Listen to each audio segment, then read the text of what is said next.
Whoa, this is the Illusion reporting from somewhere on Spaceship Earth. I'm with the Giants today. I'm up here in I believe the Freeman Grove, and it's pretty cool actually. I mean, look at that. I mean, that's a giant tree right there. It's always trippy. You cannot get the scale of a sequoia tree in frame. I mean, that's a big tree right there. It is. So we're up here in the Freeman Grove, and it's interesting because there's a pretty big fire up here. Like, I don't know, I'm judging like 5 years ago, maybe longer.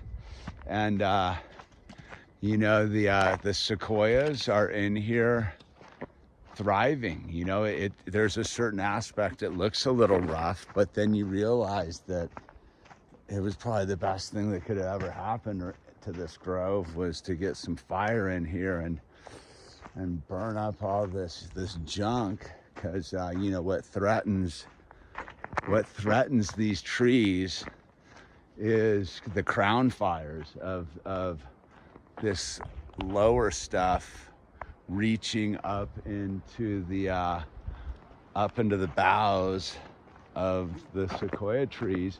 Because you can see, if you look at this big one right back here, where's that? There's a big one like right back in here. You can see that their branches are way up there, the limbs, but the fire will climb up these medium high trees and get in the crown up there. And these are all like pines and firs and cedars and stuff that'll go up in flames and then get up into the sequoias. So it's probably really a good thing that this forest had kind of a catastrophic fire. I mean, look at those trees down there. You can always tell the tops of the sequoias. And this is a fairly off the beaten track grove. I mean, it's like 25 miles down a one-way road, and then I mean that's another 25 miles down to Kernville. So I guess it's like 50 miles. Geez. But you know, it's a mellow cruise, but it's not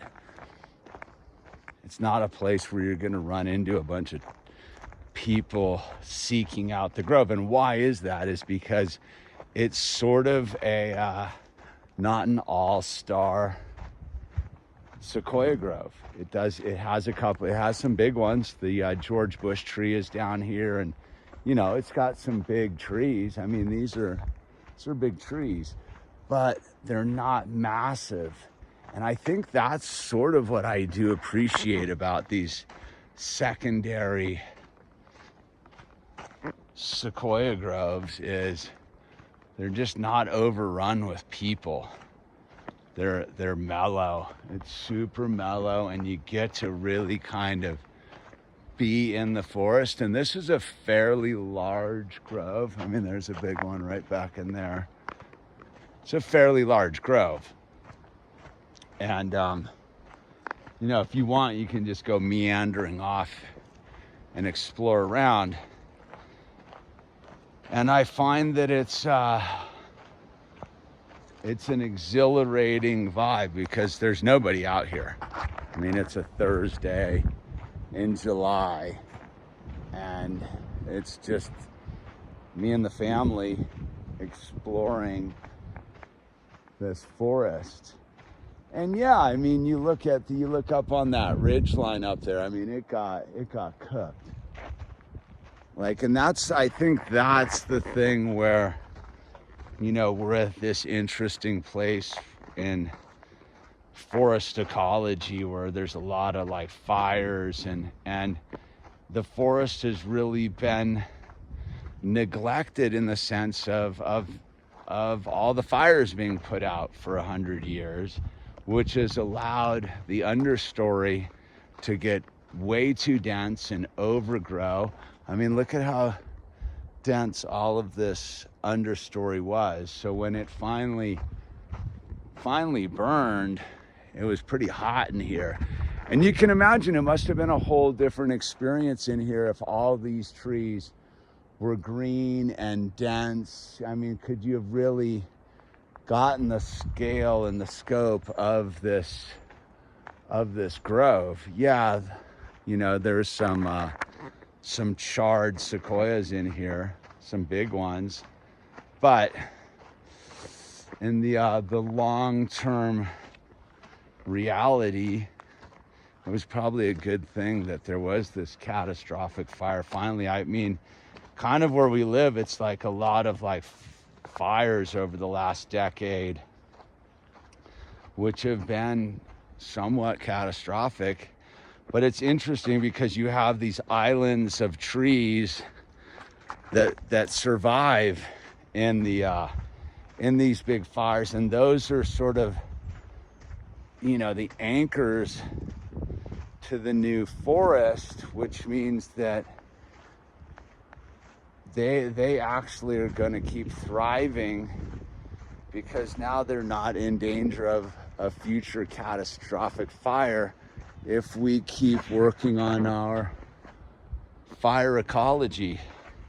And yeah, I mean, that as a society, I think we do need to get behind controlled burns, and as much as it is a joke, is this does need to get, there is so much dead standing timber that, you know, it is a potentially catastrophe for another fire because there's just so much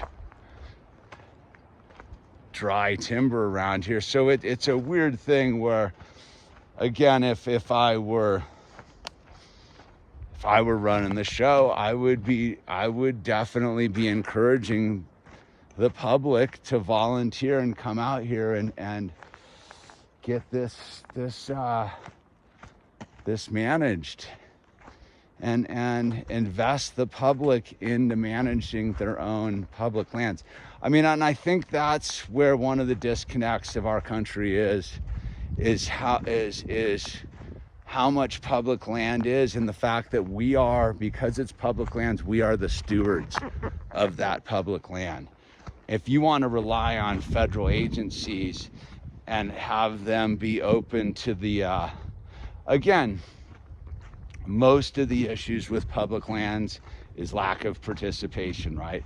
Those who know how to participate with public land issues tend to be mining companies, timber companies, and the sorts that use the land as a revenue-based extraction area. And I don't know if there's necessarily anything wrong with that if we're going to have untapped wild lands and we as the public aren't going to go manage them and encourage management of them and leave them in a state where they are prone to cataclysmic disasters based upon mismanagement policies, right? And I understand why the fire suppression was the philosophy once upon a time, dude, but now we know too much.